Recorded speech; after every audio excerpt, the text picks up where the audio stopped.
Hi, everybody. I'm Nikki Valens. And I am Joe Klipfel. We are the designers of Buttons and Bugs. This is a new standalone game in the Gloomhaven universe. You're going to see some differences with it. The biggest thing that you're going to see is just how small it is, I guess. So we're going to show you firsthand. Nikki's going to play a scenario so that you can see how it plays. Thanks, Joe. All right, so we're here in our digital prototype of this game. And the first thing that you're going to notice, we've got our map card here. We can zoom in on that. It's just all printed on the thing, just like in Jaws of the Lion, instead of with tiles and tokens, like in Gloomhaven proper. So let's go ahead and set up this scenario here and get playing. We've got our starting space, of course. We'll put our tiny little miniature sized appropriately. And then the monsters in this game will be represented by cubes. So we're using a green cube for this bandit guard here, and we'll use a blue cube for that one that starts right up there. And you can see we've got some obstacles outlined in green. We've got a couple traps here outlined in red as well. And it's going to play pretty similar to Gloomhaven with some small exceptions. So yeah, let's jump into this. We're playing as the Cragheart here. We've got 9 starting health, and we've got our 4 ability cards as well. And these are going to look a lot like your typical ability cards for Gloomhaven. We've got a top action, a bottom action, an initiative value. And at the start of each round, you're going to pick 2 cards to be able to play in that round.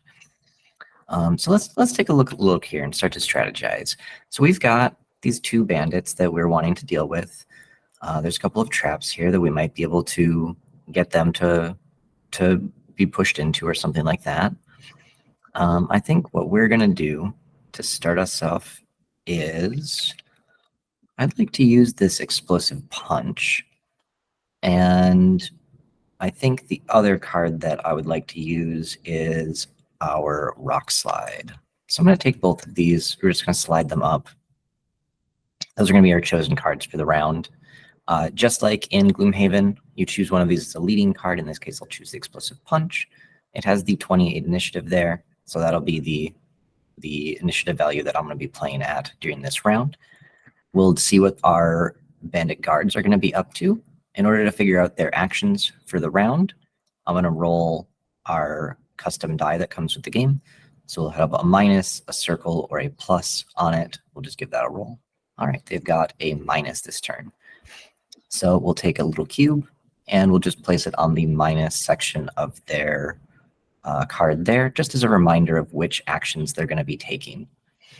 And if we zoom in on the monster card, we're able to see that they're going to be going at initiative 30, and they're going to be moving to and attacking, and then even giving themselves an extra shield for the round. So that's fine. We're going at initiative 28, of course, so we're going to be going just before them. So let's see what we want to do. We can use 1 top action and 1 bottom action of our 2 cards here. So I think what we're going to do is we are next to an obstacle, and green is also next to an obstacle. So I think we're going to use the top action of explosive punch, which can be made at the current distance that we are from them. And we're even going to go ahead and use the bottom action of rock slide, add +2 attack to all my attacks this round. So this is going to be a total of 6. 3 from its basic attack, +1 because they're next to an obstacle, and then another +2 from our bottom action. So we're going to give ourselves an attack modifier here. This is an attack of 6 against them. And instead of drawing a modifier card from a modifier deck, like in Gloomhaven, we're just going to really quickly roll ourselves this die again. I've rolled the minus in this case. And then on our modifier card here, we can see for that current row, there is a -1 for the modifier for the minus column. So that's what I've rolled. So this is a 5 damage total. And of course, this bandit guard here has 1 shield.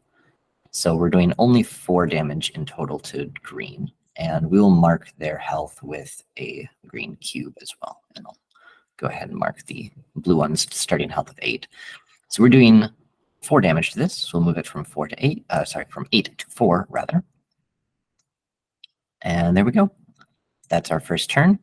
And now a big thing that's different about this game compared to normal Gloomhaven, you'll notice that we only had 4 ability cards. You may be thinking, well, that's not very many.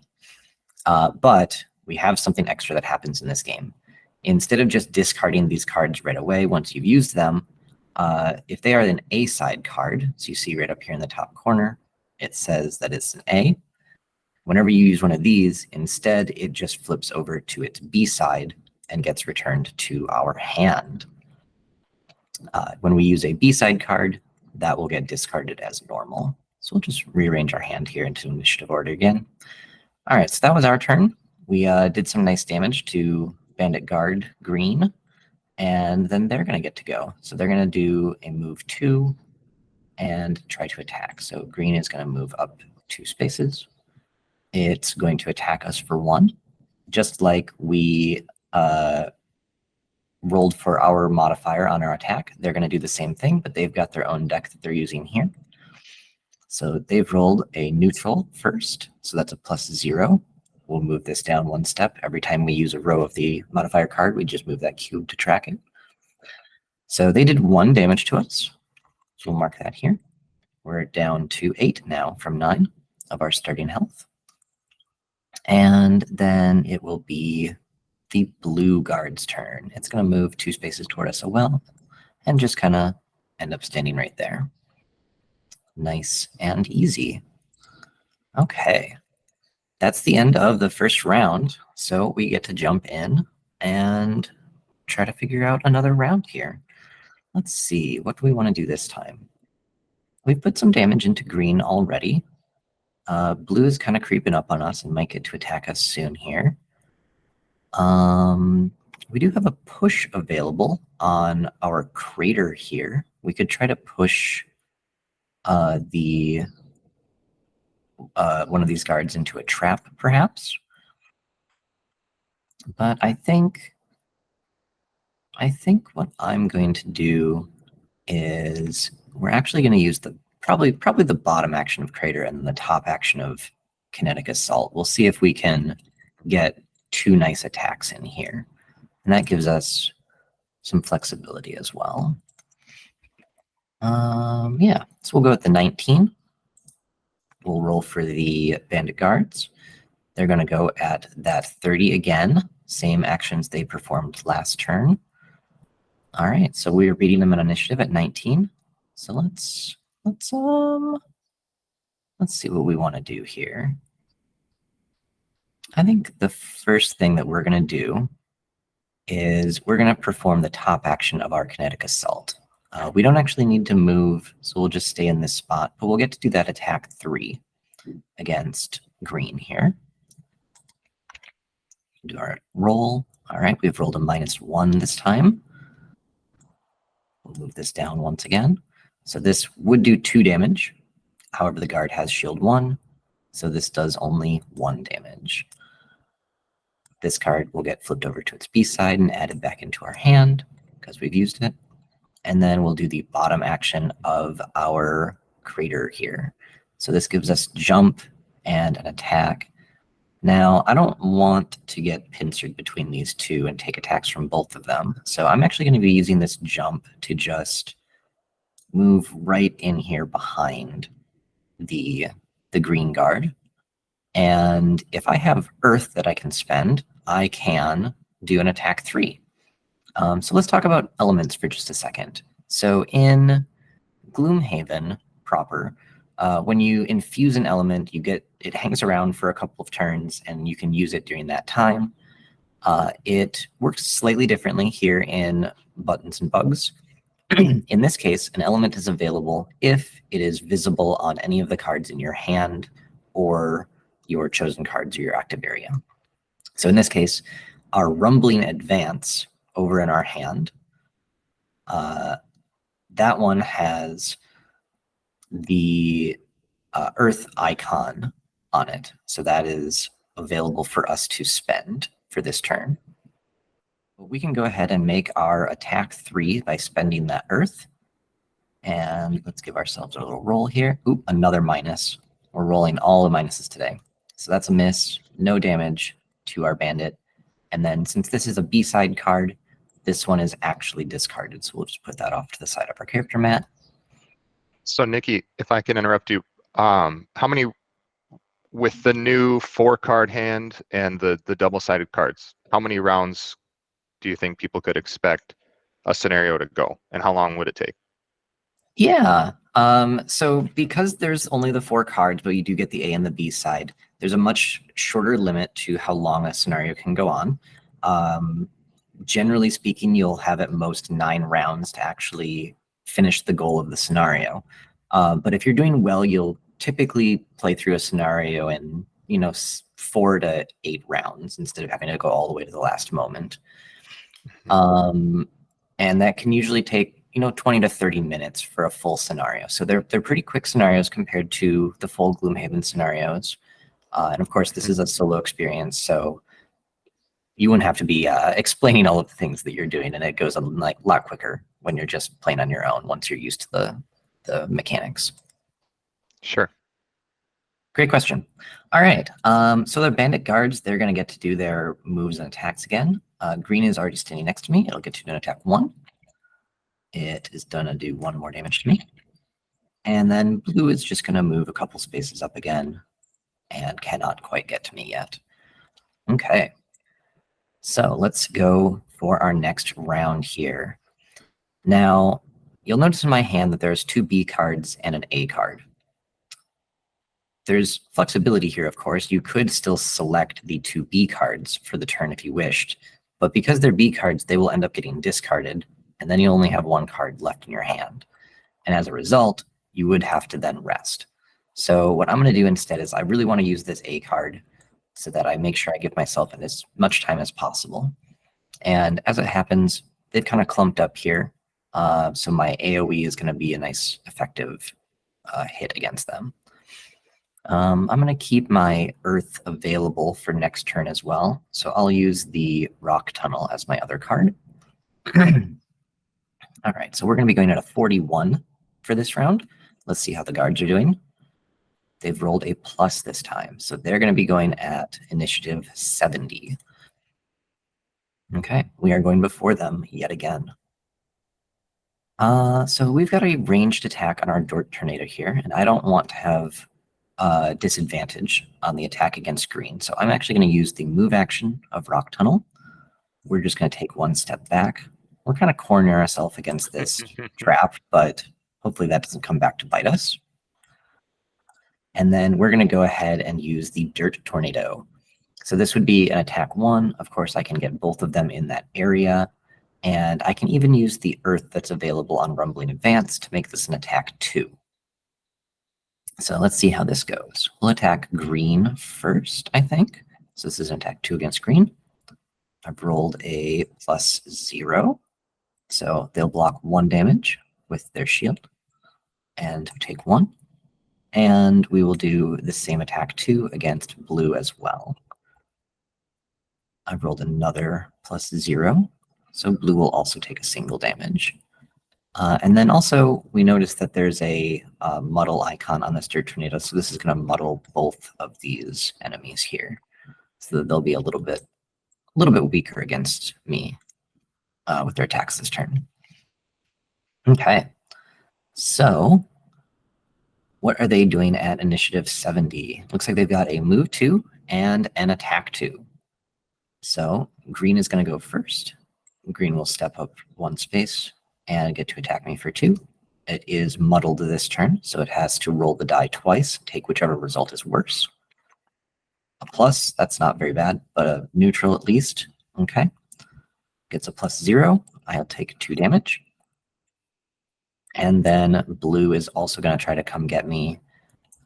It will just step up to there, and I'm using these obstacles to keep them from getting to both attack me pretty well here. Okay. On to our next round. Muddle wears off at the end of their turn. So what do we have left here? We've got Avalanche and Rumbling Advance. We could make a couple attacks. These small attacks are really not doing well, but maybe this avalanche is going to be enough to finally finish off this green guard. So we're going to be going at initiative 29. We know that's going to be before the bandit guards because they go at 30th fastest, but in this case, they're actually going at 70 again. So let's see how we do. Let's go ahead and use our avalanche attack first. The reason I want to do that is I'd like to spend the earth from the rumbling advance, but if I performed the bottom action of rumbling advance first, that card would get discarded as soon as it's done, and then I wouldn't have access to the earth anymore. So we're going to do the top action of avalanche first. To clarify, Nikki, you use an element on a previous turn. As long as it's visible this turn, it kind of refreshes every turn, correct?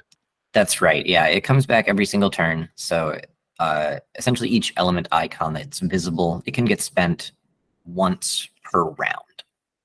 Okay. Yeah, exactly. So there's a real strategy to trying to keep your elements around until you need them, or perhaps using them early so that you don't need them anymore, and then you have more flexibility later on.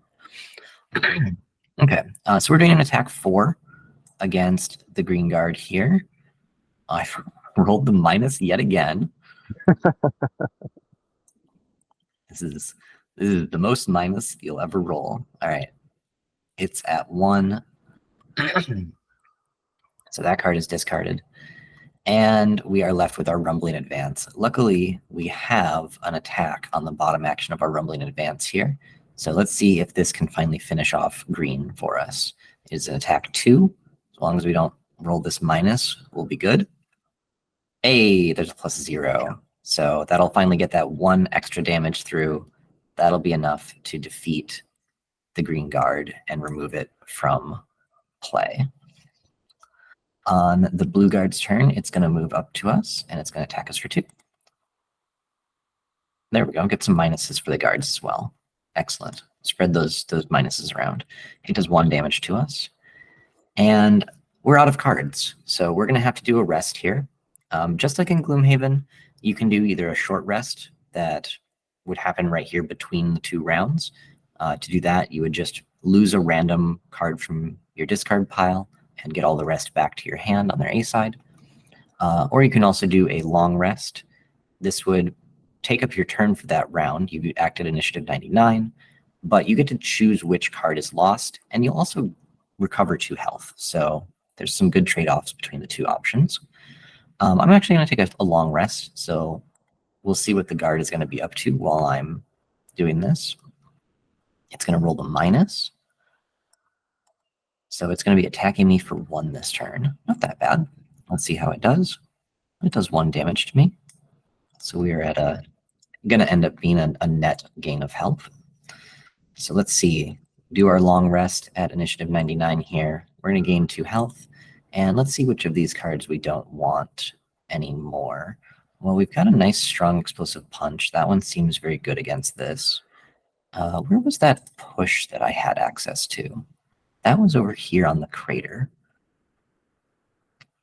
It might be useful, but we can't really get on the other side of the guard, so it's not all that relevant. We also have... we got a few different things. I think the avalanche is our other best one, so we definitely want to keep these 2 cards. And then this one's got good initiative. I think we'll keep that one around, and we'll drop Rock Slide for now. So Rock Slide's going in our loss cards. Something that you may have already figured out is that when we lose a card here, we're sort of effectively losing 2 cards. There's an A and a B that we're losing. So each rest that you do really does call down the amount of time you have left in the game. And that's going to keep these scenarios real short.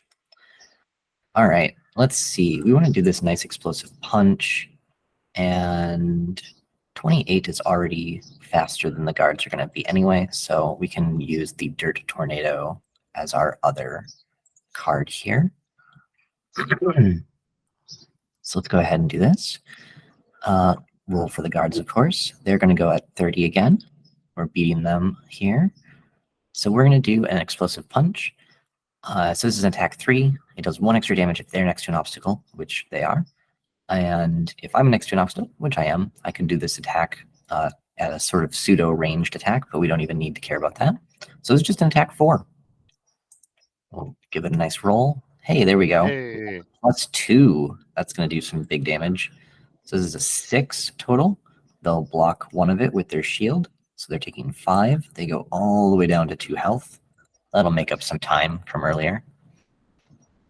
And then this movement. So I can't move through them. I can't move through the obstacles. I could walk through this trap if I wanted to. But I think we don't even need to. We're just going to not even bother to use that bottom action there. They're going to attack me for 1. Their roll is +0. And I will take 1 damage. Down to 4. It's getting a little scary here, but not too bad. They're at 2 though. But I've got my miss on this next attack. So I think we want to go for the kill here, but we might miss, but we'll find out. So we're gonna go at 19 this time. Our guards, they're gonna go at 30. We're gonna beat them again. And let's go ahead and make our attack 4. We're using the Earth from Lumbering Advance again, just like we did last time we used Avalanche. And hey, we didn't miss. We got this +0, so that's an attack of 4. That is enough to defeat this second bandit guard. And we have defeated all monsters, so we've cleared the scenario. Bam. So Nikki, we won the scenario. What happens next? Is it like big Gloomhaven with the scenario book, or how are we going to interact with the scenario we're going to do next? And is there some upkeep to do, and how does all that work? Well, we're not going to have a scenario book in this game. That's one thing. We've got basically just our cards and some punch pieces and cubes and things. So we're keeping the components real light in this. So instead of using a scenario book, the map cards themselves are actually the scenario cards. We'll just flip this over. Now, we would have read this, all this story text before we even began, and we see the goal there. And then the text that's under the goal, that's our conclusion text. So we've bested these guards, we get some nice story, and then we're told to read the collector. So this is just giving us the next stage of our campaign here. This is a very straightforward, straight line story that we're playing here. So there's not going to be choices of scenarios as the campaign goes on, but it'll just kind of bring you through the whole campaign. So after we talk to the collector here, if you excuse me for 1 second, I will go find our collector. So this card here is just telling us, oh, we've met this vermling called the Collector, who wants to help us on our little adventure here, and they offer us some use of their goods, their collected knickknacks. So for instance, they've found some shrunken weathered boots here. They've got an old spring, which would allow us to use jump. We've got some pungent fungus that the collector has picked up, as well as a venomous fang. So we'll get access to these items as we go on in the campaign. But then our collector card, it tells us to just go ahead and play scenario 2. So we would just pull in scenario 2, we would read its text, and then we would flip it over and set up the map and just play a new scenario just like we just did. In this case, we've got some bandit archers this time. Awesome. So, and then one thing I was thinking too that I don't think we've talked about yet is like the thematic setting. Buttons and Bugs, I'm getting the feeling that we're playing on a small scale here, and so the story, Yeah. if you want to elaborate on that, what kind of world are we playing in here? Exactly. So this takes place after the events of the Gloomhaven base game. And basically, you are a would-be adventurer who, wants to make a name for yourself, just like that other crew of folks that saved Gloomhaven. So you go and track down Hale to, figure out how you can be an adventurer too, a famous hero and all that. But she's had just about enough of people bothering her at her workshop, and she's placed a curse upon her door. And as soon as you knock on that door, shwoop, you get shrunk down to smaller than a mouse. You're just the size of a bug or a button. That's where that name comes from. So the collector has also been shrunken here, as well as these other bandits that are trying to, take advantage of the situation and rob anyone else who's been shrunken. So that's why the items that the collector has are these very minute objects that you'll be using as weapons and tools instead of the more standard shields and swords and other things that you'd have available to you in a full-sized adventuring party. And so far, we're seeing some familiar faces like the bandits and the bandit archers.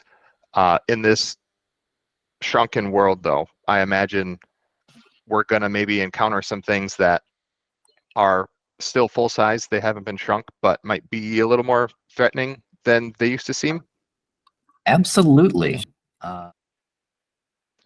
Yeah, so there's a bunch of stuff I could ask you about, Nikki, but I think there's a lot we want to save for the 10 o'clock Pacific time stream. And people can get a chance to ask their questions there, and we'll get to show off some of like the other stuff, maybe the new art and the other characters. So yeah, I guess that kind of wraps this up. This was one play of one scenario. Glad we had a chance to show you this. Again, I'm Joe, and this is Nikki who played through for us, and I think that's all we have for now. Thanks for watching, everybody.